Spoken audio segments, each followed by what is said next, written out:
Hey guys, আমি Indian সিনেমার বেশ কিছু আপডেট দেব। সো চলো গাইস, ভিডিওটা শুরু করা যায়।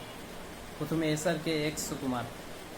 শোনা গেছিল যে এসআরকে কে নিয়ে সুকুমার একটা মুভি বানাতে চলেছে, আর মাইথিলি মুভি মেকার্সরা এই মুভিটা প্রডিউস করতে চলেছে। এখন লেটেস্ট আপডেট অনুযায়ী মাইথিলি মুভি মেকার্সরা শুধু এসআরকের জন্য 300 কোটি টাকা অফার করেছে। এখন দেখা যাক যে তারা এসআরকের জন্য 300 কোটি টাকা এই মুভিতে খরচ করতে চলেছে, তাহলে এই মুভির বাজেট কত হতে পারে। আমার তো মনে হয় এই মুভির বাজেট 800 থেকে 1000 কোটি রুপি ছাড়িয়ে যেতে পারে। আর এইখানে যেহেতু সুকুমার আছে, তো আমরা নতুন কিছু এক্সপেক্ট করতে পারি, এবং সুকুমারের নেক্সট কাজগুলো অনেক দারুণ ছিল।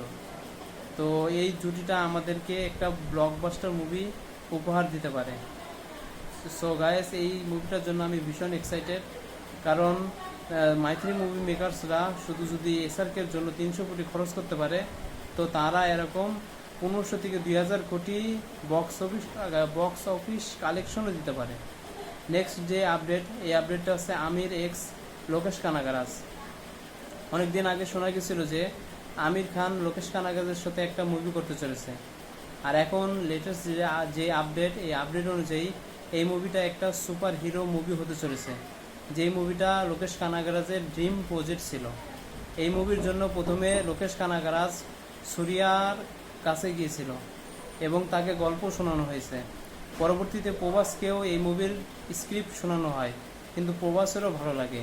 আর এখন শোনা যাচ্ছে যে এই মুভিটা নাকি আমির খানকে নিয়ে তারা বানাতে চাচ্ছে। সো গায়েস, এই যদি সে আমির খানকে নিয়ে এই ছবিটা বানায়, তো আমার তো মনে হয় এই ছবিটা 1500 থেকে 2000 কোটির বক্স অফিস কালেকশন দিতে পারে।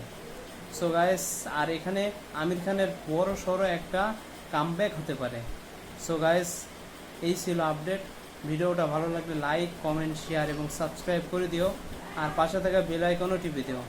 সো গাইস, সবাই সুস্থ থাকো, ভালো থাকো এবং সাবস্ক্রাইব